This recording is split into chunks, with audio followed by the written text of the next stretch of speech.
Hello students, next हम लोग देखते हैं 15.3 types of charge and there interaction के बारे में पढ़ने वाले हैं।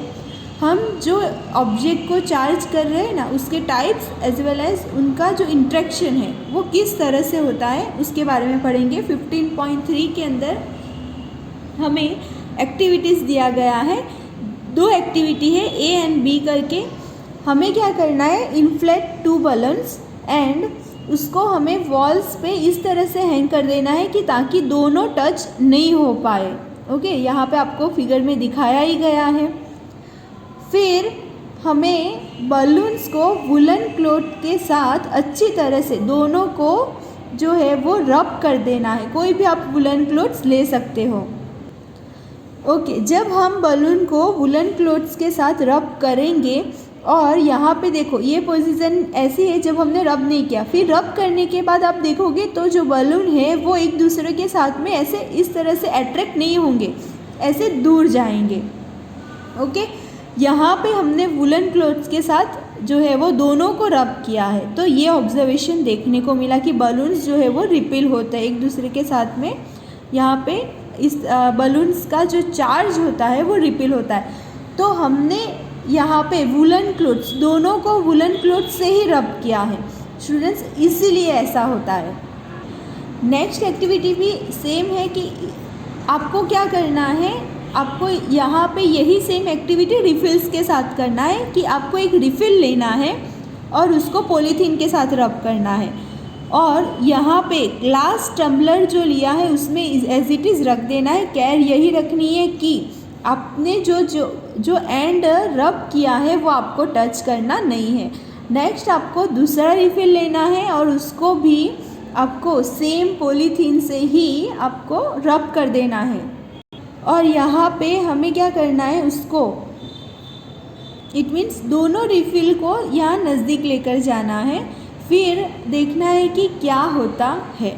तो यहाँ पे भी हमने दोनों रिफिल को पॉलीथीन से ही रब किया है, सेम क्लॉथ से ही रब किया है, इसीलिए यहाँ पे भी जो चार्ज है वो रिपील होगा, जो रिफिल्स है वो रिपील होगी, अट्रैक्ट हो पाएगी नहीं, क्योंकि same charge it means like charge repeal each other. आप मैग्नेट में भी सीखे होंगे, अनलाइक चार्ज होते हैं वो अट्रैक्ट होते हैं, लेकिन लाइक चार्ज होते हैं वो रिपील होते हैं। नेक्स्ट आप एक्टिविटी बी, उसमें ज़्यादा आपको समझ में आएगा। उसमें क्या करना है, rub a refill and place it gently in a glass tumbler. जैसे हमने पॉलीथीन या जैसे उससे रब किया था ना, एज इट इज़ उसको यहाँ पे रख देना है रब करके। फिर हमें बलून को, एक इन्फ्लेटेड बलून को यहाँ रिफिल के नज़दीक लेकर जाना है।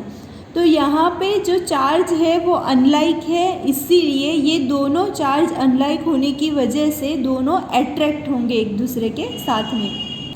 तो स्टूडेंट्स, आप फर्स्ट एक्टिविटी अगर फिर से रिवाइज करते हो तो आपको पता चलेगा। देखो यहाँ पे सेम ऑब्जेक्ट है, सेम मटेरियल्स है।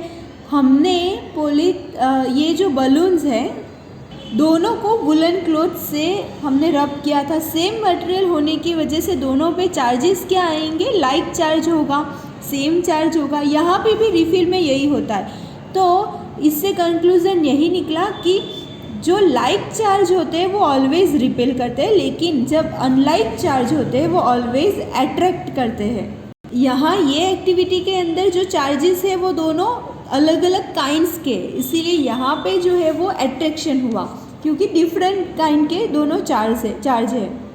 तो ये एक्टिविटी कि जब हम ग्लास रोड को सिल्क के साथ रब करते हैं तो उस पर एक पॉजिटिव चार्ज और दूसरे काइंड यानी कि the other kind of charge is said to be negative, यानी कि एक जब चार्ज होता है कोई भी चीज़ तो एक पे पॉजिटिव हो सकता है, एक पे नेगेटिव हो सकता है। ओके, तो यही फिनोमिनन सेम लाइटनिंग के अंदर है जो आपको डिटेल्स में पढ़ना है वहाँ पे। ओके, और एक एग्जांपल दिया है कि अगर हम ग्लास रोड को लेते हैं और प्लास्टिक स्ट्रो को लेते हैं, प्लास्टिक स्ट्रो को हमें पॉलीथीन से अच्छे से रब कर देना है, फिर हमें ये ग्लास रोड नज़दीक लेकर जाते हैं तो दोनों के अंदर भी अट्रैक्शन होता है, इट मीन्स दोनों के अंदर चार्ज होता है। तो यहाँ पे प्लास्टिक स्ट्रॉ को जब हम पॉलीथीन से रब करते हैं तो उस पर नेगेटिव चार्ज आएगा और ग्लास रोड पे पॉजिटिव चार्ज होगा, जिसकी वजह से अट्रैक्शन होता है। तो ऐसे इलेक्ट्रिक चार्ज जो रबिंग से जनरेट होता है, यानी electric charge generated by rubbing are static, उसको क्या बोलेंगे? स्टैटिक। ये जो मतलब कि चार्ज जनरेट हुआ है तो they do not move by themselves, वो अपने आप मूव नहीं करता है कि when charge move they constitute an electric current, यानी कि जब चार्ज मूव होता है तब भी इलेक्ट्रिक करंट जो है वो दे कंस्टिट्यूट करते हैं। तो हमारा जो सर्किट होता है इलेक्ट्रिक सर्किट, जिसकी वजह से बल्ब ग्लो होता है, उसके अंदर जो करंट होता है और किसी भी अप्लायंस का वायर जब हॉट हो जाता है तो तब उसके अंदर जो करंट होता है वो कुछ नहीं है बट मोशन ऑफ चार्ज, वो एक चार्जेस का मोशन है। ओके, कोई भी अप्लायंसेस है, जैसे कि हम मोबाइल चार्ज करने रखते हैं तो ओवर चार्ज हो जाता है तो वायर जो है वो हॉट हो जाता है, तो वो कुछ नहीं होता है, वो एक मोशन ऑफ चार्जेस ही है। Okay students, thank you. Next time हम लोग ट्रांसफ़र ऑफ चार्जेस टॉपिक पढ़ेंगे। Thank you.